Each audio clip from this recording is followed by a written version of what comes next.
Hello friends, gold லோனுக்கு RBI வந்து நிறைய ரெஸ்ட்ரிக்ஷன் கொண்டு வந்திருந்தாங்க. அதை தொடர்ந்து தளபதி அவர்களும் அதுக்கு குரல் கொடுத்திருந்தாரு. நம்மளும் அதை பற்றி பேசியிருந்தோம். இப்போ ஆர்பிஐ வந்து அந்த ரெஸ்ட்ரிக்ஷன் எல்லாம் கேன்சல் பண்ணிட்டாங்க. முக்கியமான இன்ஸ்ட்ரக்ஷன் என்னன்னு பார்த்தீங்கன்னா, இப்போ பாரம்பரியமான நகைகள், பழைய நகைகளுக்கெல்லாம் எந்த பில்லு எதுவுமே காமிக்கணும்னு அவசியம் இல்லை. இப்போ நம்ம ஒரு கோல்டு லோன் வாங்க போறோம்னா அதுக்கு எந்த பில்லு, அதோட ப்ரூஃப் எதுவும் காமிக்கணும்னு அவசியம் இல்லை.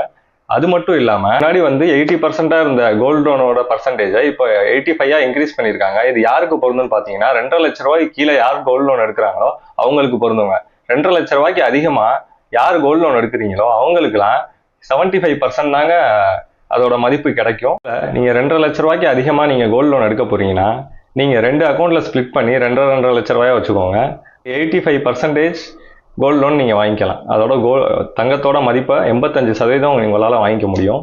இல்லாட்டி 75% கிடைக்கும்.